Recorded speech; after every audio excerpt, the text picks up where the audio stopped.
Pernah nggak kamu I ngerasa can't kalau believe how selembar paspor detailed this itu building jauh is. lebih sakti It's like daripada kartu something out of a debit yang fantasy isinya novel. miliaran rupiah? Bayangkan, kamu lagi asik ngopi di sebuah kafe cantik di sudut kota Tehran, Iran. Udara dingin, aroma rempah khas Timur Tengah tercium kuat, dan kamu lagi scroll media sosial dengan tenang. Tapi tiba-tiba, notifikasi di HP kamu berubah jadi rentetan berita mengerikan. Langit yang tadinya biru berubah jadi mencekam karena ada kabar serangan udara atau konflik politik yang memanas dalam hitungan detik. Di saat itulah, semua harta benda kamu gak ada harganya. Yang kamu butuhkan cuma satu, kepastian kalau kamu bisa pulang ke rumah dengan selamat. Dan di balik kepastian itu, ada sekelompok orang yang rela nggak tidur berminggu-minggu, bertaruh nyawa di zona merah, cuma buat memastikan kamu nggak sendirian di negeri orang. Ini bukan cuma soal diplomasi di atas kertas ya, tapi soal perjuangan fisik, mental, dan air mata yang seringkali nggak tersorot kamera.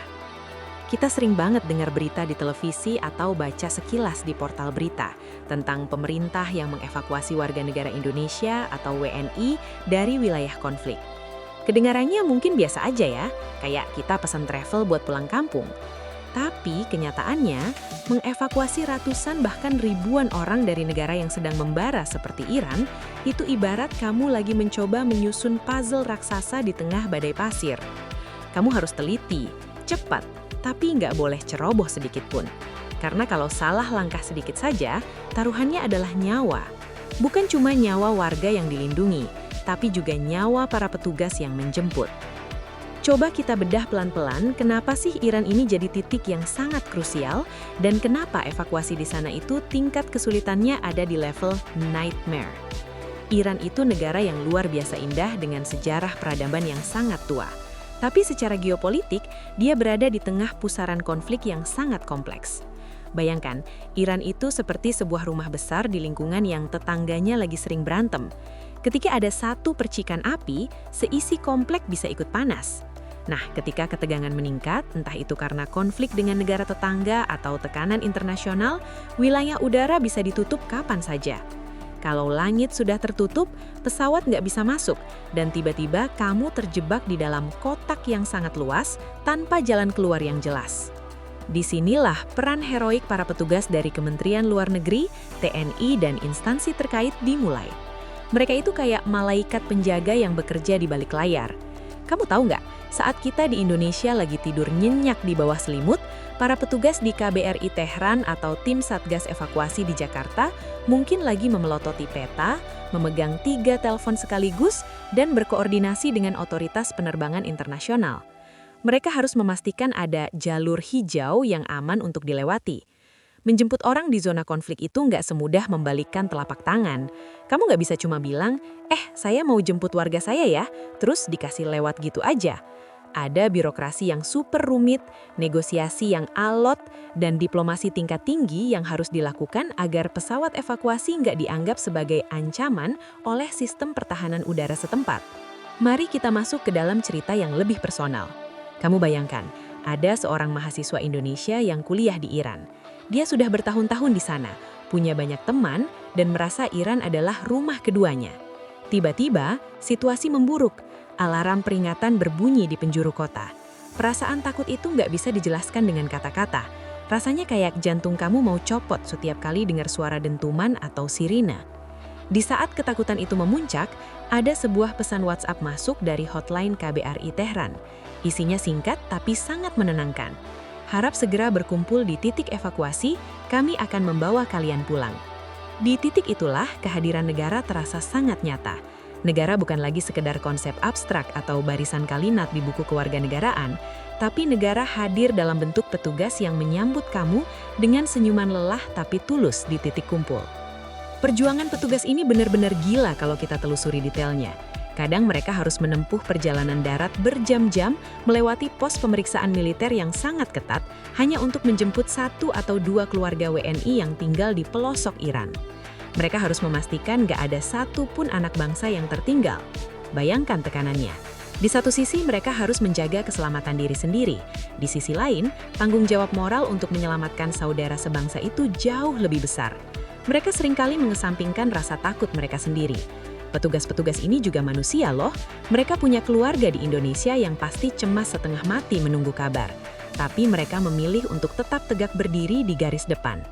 Kenapa sih kita harus sedalam ini membahasnya? Karena seringkali kita sebagai warga netizen cuma lihat hasil akhirnya aja. Kita cuma lihat foto mereka sampai di Bandara Soekarno-Hatta, bersalaman dengan menteri, lalu pulang ke rumah masing-masing. Tapi proses di belakangnya itu penuh dengan drama yang menguras emosi. Ada cerita tentang bagaimana petugas harus membujuk warga yang nggak mau dievakuasi karena merasa masih aman, padahal intelijen sudah memberikan peringatan merah. Ada juga cerita tentang bagaimana petugas harus berbagi jatah makanan mereka sendiri karena logistik yang terbatas di tengah kekacauan. Analogi yang paling pas untuk menggambarkan evakuasi ini adalah seperti seorang ibu yang mencoba menyelamatkan anak-anaknya dari rumah yang sedang terbakar. Sang ibu nggak akan peduli kalau baju dia sobek, kalau kulit dia kepanasan, atau kalau dia menghirup asap. Yang ada di pikiran sang ibu cuma satu, anak saya harus keluar dari sini hidup-hidup. Itulah yang dirasakan para petugas kita. Bagi mereka, setiap WNI di Iran adalah keluarga. Nggak peduli apa latar belakangnya, apa pekerjaannya, selama paspornya berwarna hijau dengan lambang Garuda, mereka adalah prioritas utama yang harus diselamatkan. Dampak dari aksi heroik ini luar biasa besar, bukan cuma buat para WNI yang selamat, tapi buat posisi Indonesia di mata dunia. Indonesia dikenal sebagai negara yang sangat vokal dan gigih dalam melindungi warganya di luar negeri. Ini menunjukkan kalau kita adalah bangsa yang besar, bangsa yang gak pernah membiarkan rakyatnya yatim piatu di negeri orang. Diplomasi perlindungan WNI ini adalah salah satu prestasi yang harus kita banggakan. Ini membuktikan kalau kedaulatan sebuah negara itu nggak cuma soal batas wilayah, tapi soal sejauh mana tangan negara bisa menjangkau rakyatnya saat mereka sedang kesulitan. Kalau kita tarik sejarahnya, Indonesia punya rekam jejak yang sangat panjang dalam urusan evakuasi heroik. Mulai dari evakuasi di Yaman, Suriah, Libya, sampai saat awal pandemi COVID-19 di Wuhan. Setiap misi punya tantangannya sendiri, tapi polanya selalu sama. Keberanian yang melampaui tugas. Di Iran, tantangannya adalah ketidakpastian. Di sana, situasi bisa berubah dari oke-oke aja menjadi darurat total hanya dalam hitungan menit. Itulah kenapa kesiapsiagaan petugas kita itu nggak boleh kendor sedikit pun. Mereka harus punya rencana A, rencana B, sampai rencana Z. Bagaimana cara mereka melakukannya? Pertama, mereka melakukan pendataan yang super ketat. Setiap WNI diminta melapor diri melalui sistem digital. Tapi kamu tahu sendiri kan, nggak semua orang rajin lapor diri. Nah, disinilah petugas harus jemput bola. Mereka menghubungi komunitas-komunitas, mengetuk pintu ke pintu secara virtual maupun fisik untuk memastikan datanya akurat. Kedua, mereka membangun jaringan dengan tokoh lokal. Di daerah konflik, hubungan baik dengan orang lokal itu adalah kunci. Mereka yang tahu jalan tikus, mereka yang tahu kapan waktu yang tepat buat bergerak tanpa ketahuan pihak-pihak yang bertikai. Ketiga, soal logistik dan transportasi. Ini adalah bagian yang paling pusing. Mencari pesawat yang mau terbang ke zona konflik itu susahnya minta ampun. Biaya asuransi pesawatnya aja bisa selangit. Belum lagi izin melintas udara atau overflight permit dari negara-negara tetangga Iran. Petugas di Jakarta harus berkomunikasi dengan Kementerian Luar Negeri negara lain dalam waktu singkat agar pesawat kita bisa lewat dengan aman. Ini adalah kerja kolaborasi yang sangat masif, melibatkan diplomat, pilot, kru kabin, dokter, hingga personel keamanan. Semuanya bekerja dalam satu frekuensi, misi kemanusiaan. Ada satu momen yang biasanya bikin semua orang terharu, yaitu saat pesawat akhirnya lepas landas dari wilayah udara Iran dan masuk ke wilayah yang lebih aman. Di dalam kabin pesawat, biasanya suasana yang tadinya tegang banget, penuh isak tangis dan kecemasan, tiba-tiba berubah jadi lega. Ada yang tepuk tangan, ada yang sujud syukur, dan gak sedikit yang langsung memeluk petugas yang mendampingi mereka. Di saat itulah, semua rasa lelah petugas hilang seketika. Melihat senyum kembali di wajah anak-anak kecil yang ikut dievakuasi, melihat bapak-bapak yang kembali punya harapan untuk ketemu istrinya di kampung halaman, itu adalah bayaran yang gak bisa dinilai dengan uang. Tapi ingat, perjuangan gak berhenti di situ. Setelah sampai di tanah air, para petugas masih harus memastikan mereka semua dalam keadaan sehat, baik secara fisik maupun psikis. Trauma karena berada di lingkungan konflik itu nyata loh. Kamu nggak bisa cuma dipulangin terus ditinggal gitu aja. Ada proses debriefing, pemeriksaan kesehatan, dan pendampingan kalau diperlukan. Negara benar-benar mengawal dari titik nol sampai mereka benar-benar sampai di depan pintu rumah masing-masing. Pesan moral dari semua ini adalah tentang kepedulian. Kita yang duduk manis di sini seringkali lupa kalau keamanan dan kenyamanan yang kita rasakan sekarang itu adalah sesuatu yang sangat mewah bagi sebagian saudara kita di sana. Melalui kisah perjuangan heroik petugas evakuasi di Iran ini, kita diingatkan bahwa menjadi Indonesia itu berarti menjadi bagian dari satu keluarga besar yang saling jaga. Kita belajar bahwa pahlawan itu nggak selalu pakai jubah atau punya kekuatan super. Pahlawan bisa saja seorang diplomat yang matanya merah karena kurang tidur, atau seorang petugas administrasi yang sibuk mengurus dokumen di tengah suara ledakan. Jadi, kalau nanti kamu lihat berita tentang evakuasi WNI lagi, jangan cuma di-scroll atau dianggap angin lalu. Bayangkan keringat dan air mata yang tumpah di baliknya. Bayangkan keberanian yang dibutuhkan untuk melangkah masuk ke tempat di mana semua orang justru ingin keluar. Kita harus bangga punya petugas-petugas yang punya nyali dan hati sebesar itu. Mereka adalah bukti nyata kalau Garuda nggak cuma gagah di lambang negara, tapi benar-benar terbang melindungi setiap anak bangsa dimanapun mereka berada.